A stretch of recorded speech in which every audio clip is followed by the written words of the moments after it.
We move ahead with Chapter 2, Part 2 of Chapter 11 on intellectual property.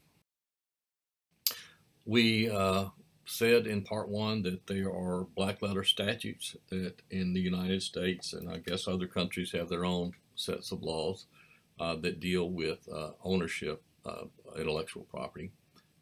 In the United States, there are basically three bodies of law that we will visit. Two of them fairly shortly, and copyright we'll spend a lot of time on. But the three areas of law are patent, copyright, and trademark. Patents are for items with utility. Patent is available to anyone who invents or discovers any new and useful process, machine, article of manufacture, or composition of matter, or any new and useful improvement thereof.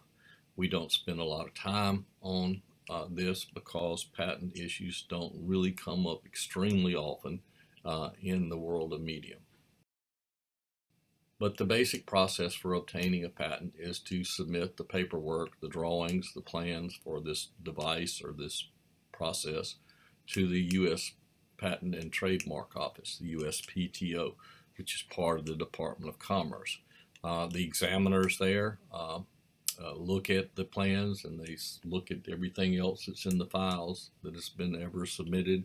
And if they say, oh, this is new and original, then the patent owner gets the patent rights to that design or that product for 20 years.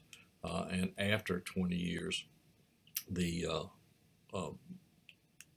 design goes into what's called the public domain. Anybody can make it or use it. You have the photo of Albert Einstein there because one of his early jobs in Germany was he was a patent examiner for the German government, and he went to work from 8 to 5, 6 days a week, and looked at what people were saying. Hey, this is new. I want to own the intellectual property rights to this. Now, once a patent is issued, no one other than the patent owner can make or give permission to somebody else to make the patented item. This is a way to make money if it's an item that would be useful in sales or commerce. So it usually involves some type of payment. And patent rights are just like anything else, just like any real property.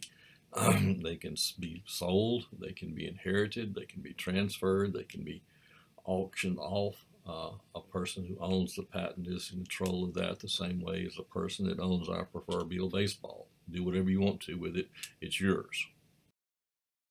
Kind of giving an example, like say somebody invents a windshield wiper switch for vehicles and gets a patent that says this is your invention. The inventor might sell that to Ford, might sell it to General Motors or Suzuki or Toyota and let them make the switch if they want to, or they may make it themselves and only sell it to them. They can give it to Cadillac and not give it to Chevrolet. They can do whatever they want to with it. It's their property. And the courts will enforce their rights to it. But after 20 years, the trade-off is that at the end of 20 years, the design becomes public, and anybody can make it with no longer compensating the person who invented it. We hear about this a lot, although it's slightly different in the drug world and the medicine world, where people say, well, do you want the original prescription, the brand prescription, or do you want the generic? What usually happens is that a pill is very expensive when it's sold for a period of time by the company that developed it, and then after the protection expires, generic versions can be made using the same formulary, using the same stuff, having the same effect, and can be sold less expensively. But that's just drug is a little bit different, but it works just like patent. Now, this all sounds a lot more simple than it really is.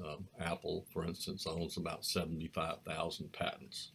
Several years ago, Apple or somebody bought Motorola They didn't care anything about the company called Motorola, which was popular in the 70s and 80s.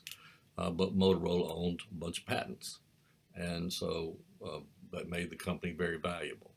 Um, the litigation between Apple and Samsung has been ongoing uh, about everything other than the rounded corners on an Apple phone to what's called the bounce effect. You know, when you're scrolling and you stop, there's a little bounce that happens. That's patented technology, and they fought over that for years in courts. Your smartphone itself has not got one patent. It's got hundreds of patents that are associated with it. Okay, that's pretty much all we need to talk about with patent, because there's some stuff going on with courts in defining what can and can't be patented uh, in terms of the definition of something that's a device or an article used in manufacturing or something like that. But we're really not going to get into that. We're instead going to turn to the topic that we're going to spend a lot of the time on, because it's the one we will deal with almost every day, and that is copyright. Um, the purpose of a copyright is to establish ownership of products of the mind. We deal in communication and we deal in creative content. So this is certainly much more relevant to us. And we have to know all the ins and outs when it comes to copyright. As we said in part one, there's some different terms that we use when it comes to copyright, talking about ownership, trading in intellectual property. And the two main terms are infringement and then acceptable use or fair use. Infringement means that somebody's copyrighted material has been used in violation of the statutes, and fair use or acceptable use means that the usage has been granted by the copyright owner, or there's some exception that applies, whereas the copyright statutes did not apply. Next, we kind of look at, well, what can be copyrighted? And the answer is basically any, excuse me,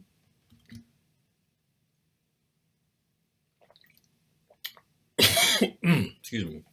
Again, I tell you that I can't just pause this and start over again because I don't know how to do that.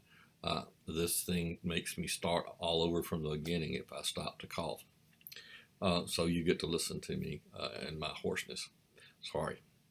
So what's copyrightable? Literary works, music, lyrics, plays, choreographed works, photos, graphics, sculptures, television shows, movies, sounds, sound recordings, software. If you take notes in this class, either on your laptop, digitally, or on a piece of paper with a pencil, that's copyrighted. It means it came from your mind and it's been written down or preserved in some fashion. And that leads us to the definition. And this is one you should put in your pocket or have embroidered on your hat or whatever you want to do. But everything you need to know about copyright, just about in terms of what can be copyrighted, is in the two-part definition. And that is original work of authorship fixed in a tangible medium of expression.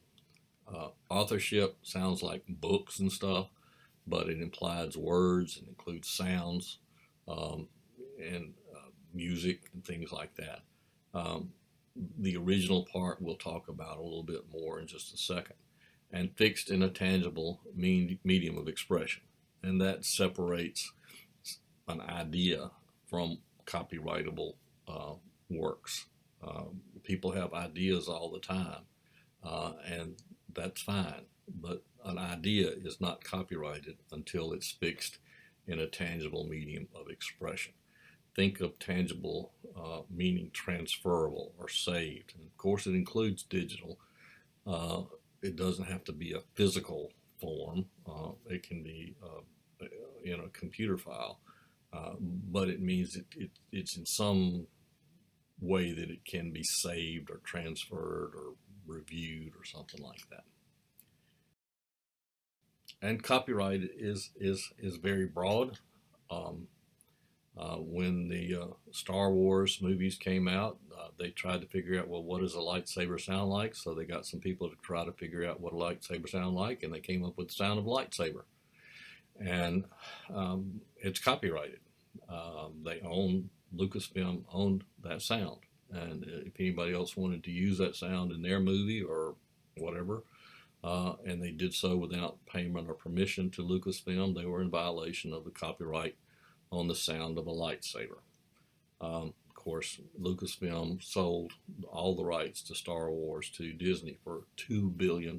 So even though, I don't think the sound of the lightsaber was a significant part of that valuation, but the costumes, the characters, the films themselves, all of that was stuff, the rights to it could be sold, and they calculated that it was worth about $2 billion. And of course, I'm sure that in the years since Disney acquired it, it's made that back and more. But again, what it has to be incarnate. It means that it has to be placed in some medium that can be related to others.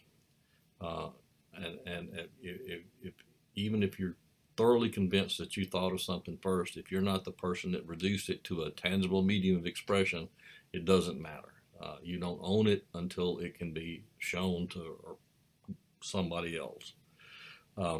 But there's magic associated with copyright, because once that happens, it's copyrighted instantly.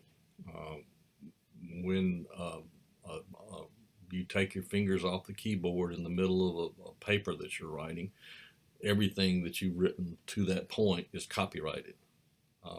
When you finish a research paper or whatever it is you're writing, an essay, it's you own it. It's yours. You don't have to really do anything else with that. There is a process for registering copyrights. We'll talk about it later, but you don't have to do it. The law says that if it comes out of your mind as an original work of authorship and it's reduced to a tangible medium of expression, it's yours. You own it. It's a product of your creativity. So as we have a list of things that can be copyrighted, we have to have a list of things that can't be copyrighted. And of course, not everything is going to fit onto a list, but this gives you some good guidance. The big one that we'll talk about a lot later is facts, about utilitarian goods, knives, forks, spoons, shovels. The designs of those can be patented, but utilitarian goods can be copyrighted. Discoveries, public documents, government produced documents are not copyrighted. Names can't be copyrighted. Jay-Z and Beyonce made Blue Ivy Carter. But if somebody else wants to name their child Blue Ivy Carter, they can. They cannot copyright the name of a human. Domain names, our URLs are not copyrighted. They may contain copyrighted words or trademark words, but they are not copyrighted themselves. Also, that can't be copyrighted forms, lists, recipes that are just lists of ingredients, or dance steps. That's one of my favorite. If somebody's at a party and bust a move that nobody's ever seen before, and then everybody starts doing it, and the person says, wait, I originated that. Well, too bad. There's no copyright for a dance step.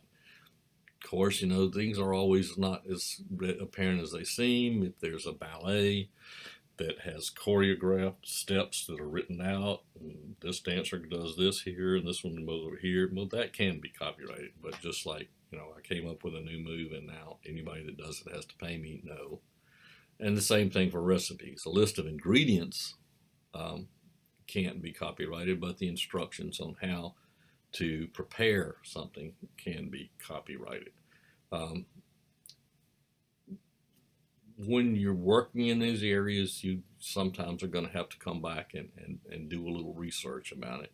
And the nice thing about all of this is that the government has really good FAQs on there, so that if you're like trying to find out whether you can use somebody else's recipe or publish somebody else's recipe, um, the answer is yes, you can publish their list of ingredients because they don't own the list of ingredients, but the instructions on how to blend the ingredients and what steps to take, they do own. So uh, that would be something that would be subject to copyright. But you know, I don't expect you in this course to like know that for today and forever. But I mean, it's just one of those things you have to investigate. And of course, we've always wondered why it is that after um, Donna Karen or any other designer comes out with a frock, that shortly thereafter that same or a very similar frock appears at Steinmart or Walmart or Target. And the answer is because fashion designs are not subject to copyright. Okay, so let's look at these a little bit more detail. One that sometimes confuses people is the thing about discoveries. Remember, the definition is original work of authorship. An equation or a formula isn't original. It was discovered.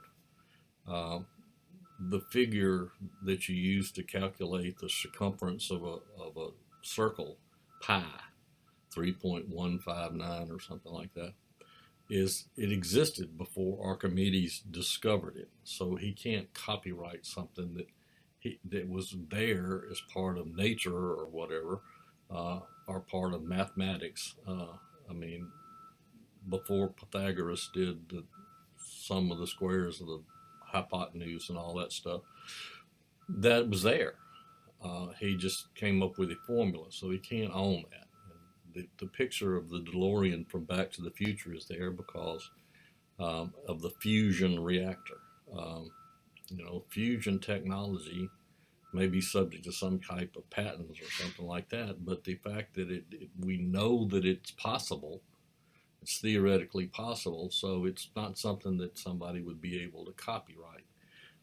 And again, because it's not original, it's out there and just hadn't been discovered. So if a person discovers something, a new and faster way to do something, mathematically or otherwise, then the formulary for it can't be copyrighted. Um, Public records and URLs can't be copyrighted. Um, Governments may create original works of authorship, but anything generally you see at a .gov site is in the public domain. Government records, government products, docket books, everything else, court opinions, whatever, they're just not copyrighted. They can contain the copyrighted works of others. URLs are not copyrightable, but may contain copyrights. Like Walgreens is a copyrighted and trademark name, but the URL itself is not copyrighted. An example, a .gov site may contain a photograph that the government got the rights to use in its publication or on its website, but the owner still has the rights to that. Just because it's in a government document doesn't mean that the owner of the copyright has lost all rights to the image. They may have given it to the government, and once the government puts it on its site, that doesn't remove the owner's interest. Okay, that one's a little obscure. It doesn't happen very often, but if, for instance, you're in a situation where you're doing something and you need to use something from a government site, you can be fairly assured that if it's something that the Bureau of Land Management put out, it's not copyrighted content, and you can cut and paste it and without payment or permission. If, however, it contains a chart or a photograph or something like that, you have to check to make sure that the government didn't obtain permission to use it from the copyright owner, because just because it's on the government site doesn't mean it's not copyrighted. Sometimes it sounds like I'm talking to you in riddles, but if you think about it, it makes sense. Another thing that might stretch your brain a little bit is to think about database or lists. Um, they may look like they are products of your mind, and they may look original, but they aren't. The Supreme Court has said that people might put forth a lot of effort, sweat of the brow, to make a list, but no matter how much work is put into making a list, it's not original information. It's not something that they created of their own imagination. The idea to create it may have come from their imagination, but the information was already there. Let's look at an example. Say there's a guy named Ed, and he makes a list of the name and email of every student on campus who has a Prius, because he wants to have a Prius club. And somehow a Prius dealer comes across the list and sends the service coupons to all the people on the list. Well, Ed's aggravated because he thinks that all the work he did should be rewarded for coming up with that list. But Ed's list was not an original work of authorship. He just harvested information that was already out there. And so there's been no infringement because his work does not contain original creative content. The one that exception here is that there are steps that can be taken if you're working in marketing or business development to gain intellectual property protection of business plans and marketing strategies. And this can be important in many contexts. And so you would want to do some research on that to figure out how to gain protection of a marketing plan. The big one we need to deal with here, of course, is the first one, and that's fact. Media companies and others own their productions and their presentations, but not the facts contained therein. Okay, media companies own their reporting of the news, but they don't own the facts in the news, even if they discovered those facts. Okay, this is an intuitive thing, but sometimes forgotten. Channel 6 owns the copyright to its report of a tornado, but it doesn't own the fact there was a tornado. And anybody else that wants to do a story on the tornado can do the story on the tornado and the damage that was caused and things like that. It's not.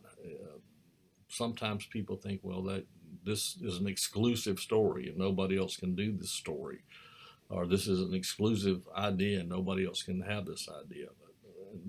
But remember, it's the the presentations that are copyrightable, not the facts underlying it.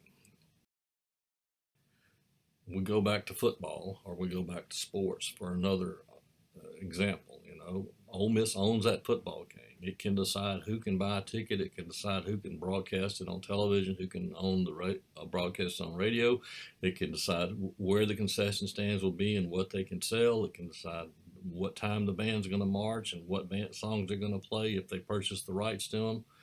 But it doesn't own the facts associated with the game. Who played quarterback, who threw a pass, who intercepted, who made 4 first downs, and the score. All these factual aspects of the game are not something that's part of the copyright power.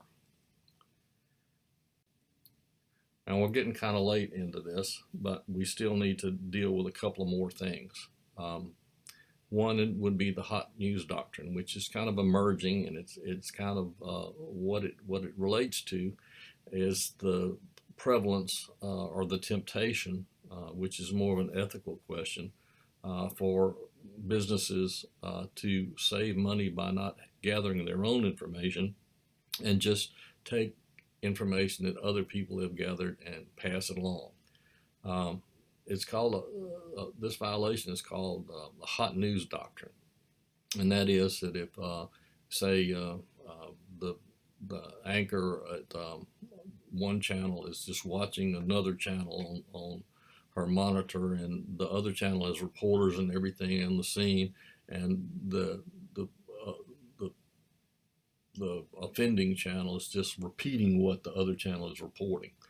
They're not doing any effort to do this. This is based on state laws for the most part, and this really goes down to fairness. It's plagiarism for profit, and just attributing is not likely a cure. The fact of the matter is that if you turn on television, these commentaries on 24-hour networks and things like that, they're full of, well, the New York Times reported today, and then they talk about this, that, and the other. That's okay because they're not duplicating the New York Times reporting, they're just commenting on it. But you do have situations in which relaying time sensitive information without permission and putting forth no effort to gather it yourself can be seen as misappropriation of news. A very simple example would be a radio station in a community that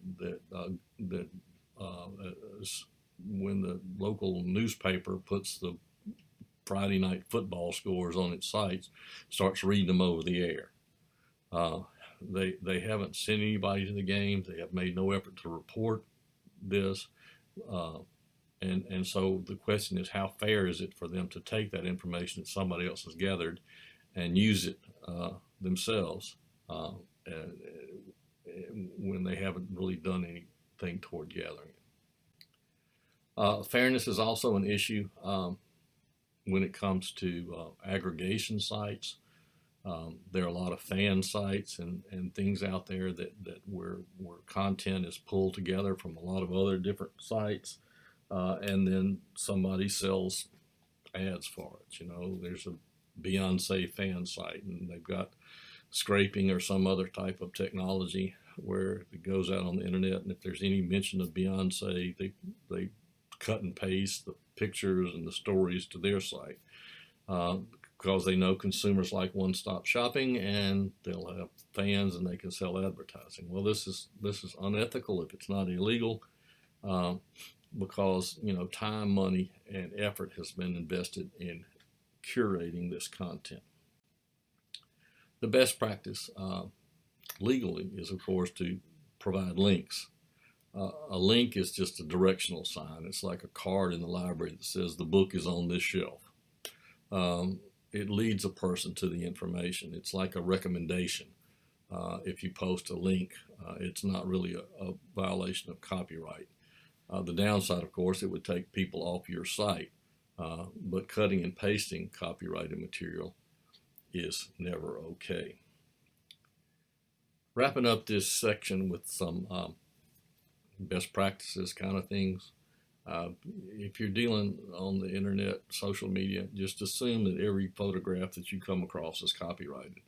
There are some tools that are available to find out who owns the copyright, but just because it doesn't say it's copyrighted doesn't mean it's copyrighted, and it probably is copyrighted. So assume that any image that you come across on social media is owned by somebody. It's a really bad thing to crop out or get rid of watermarks or other identifying information. And it's also a good idea to credit the source. The best practice, the ethical practice, is to determine who owns the copyright and ask permission to use the photo, or ask how much it would cost. And again, there are apps that you can use to identify the source of an image in a lot of cases. Okay, that's a summary kind of what can and can't be copyrighted. And now we'll move on to part 3.